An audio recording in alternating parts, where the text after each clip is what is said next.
Un momento.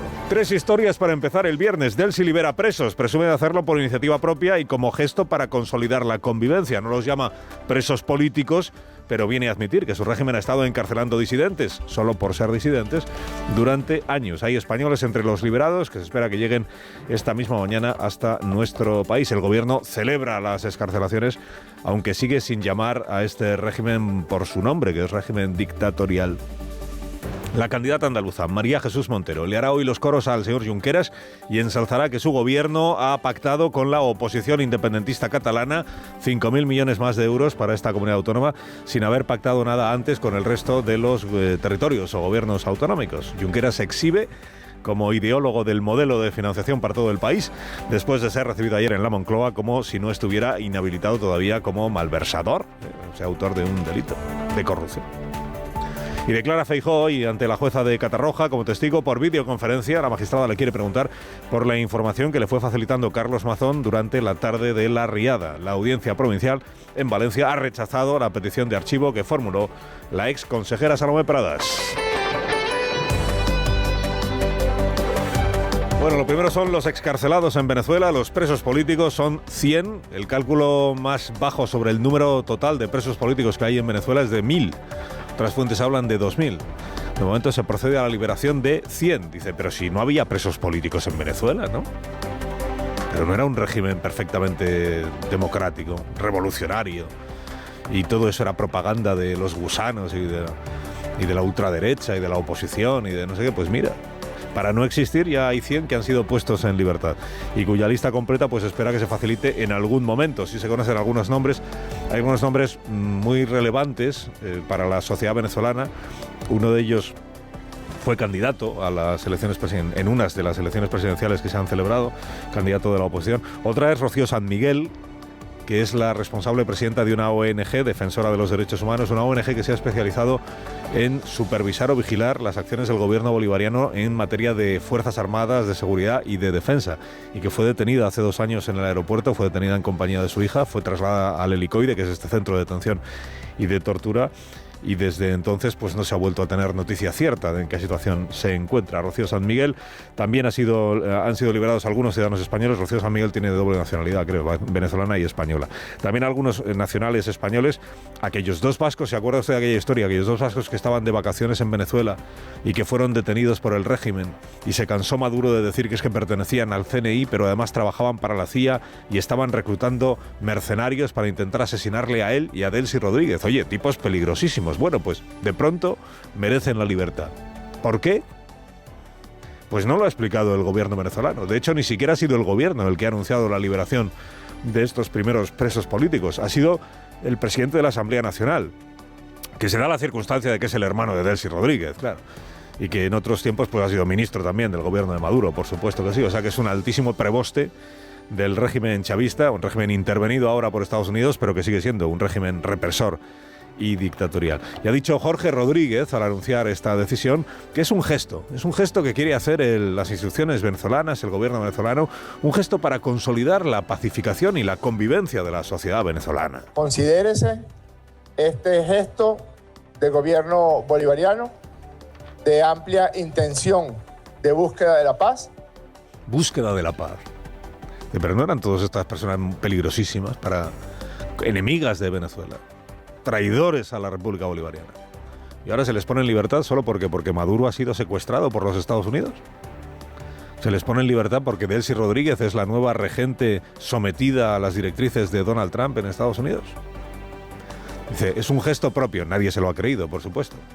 De hecho, la interpretación mayoritaria en todos los diarios es esta que dice, después de haber cedido con lo del petróleo, ahora ya se cede también con los presos políticos, que al menos es una primera decisión que tiene que ver con las libertades en Venezuela y con una supuesta o hipotética futura transición a la democracia y con los derechos políticos de los ciudadanos y con los derechos de los opositores y con los derechos de los disidentes.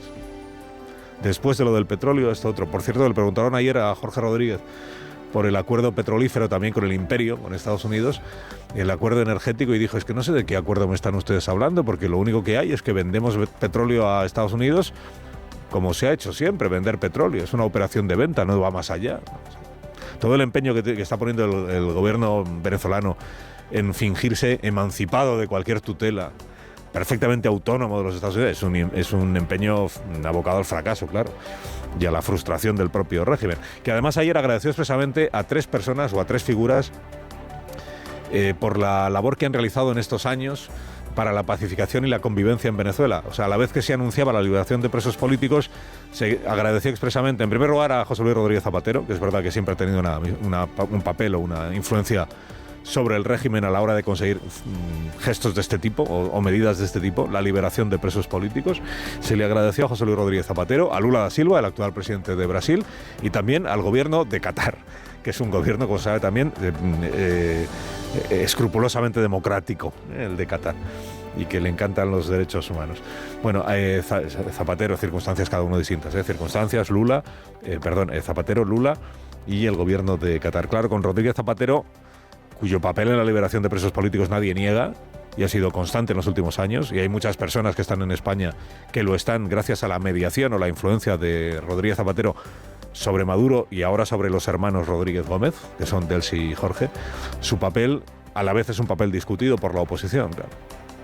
Que si ha podido mediar para la liberación de presos políticos es por el buen trato que ha tenido siempre con el régimen de Nicolás Maduro.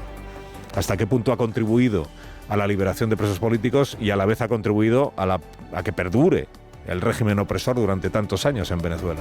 Un doble papel sobre el que el presidente Rodríguez Zapatero, pues a estas alturas sabe perfectamente lo que hay, porque tampoco es nuevo, pero que es verdad que ahora está muy identificado el presidente Trump con esta doctrina zapaterista que dice hay que sostener a Delcy y hay que sostener a su hermano Jorge y hay que sostener el régimen ya sin Maduro, pero sostenerlo en la medida en la que eso garantiza que no haya un enfrentamiento civil entre los venezolanos. Bueno, que el hermano de Delcy está encantado también, como se ve, aunque no lo diga expresamente, con la tutela del presidente Donald Trump. Hoy ha publicado el New York Times los vídeos, extractos de la entrevista, cuyos pasajes fundamentales se adelantó ya en la mañana de ayer y comentamos en la tertulia en este mismo programa, ¿no?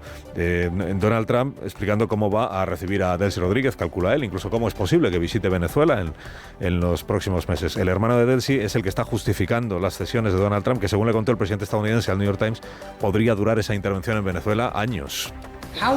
¿Cuánto tiempo crees que vas a gobernar Venezuela? Solo el tiempo lo dirá. 3 meses, 6 meses, 1 año, más tiempo. Yo diría que mucho más tiempo. ¿Mucho más? Tenemos que reconstruir el país y lo reconstruiremos de una manera muy rentable. Vamos a utilizar el petróleo, vamos a extraerlo, vamos a bajar los precios y vamos a dar dinero a Venezuela, que lo necesita desesperadamente. Lo que más está destacando en realidad el New York Times de esta entrevista con el presidente Donald Trump es su respuesta a la pregunta de cuáles son los límites a sus decisiones y a sus actuaciones.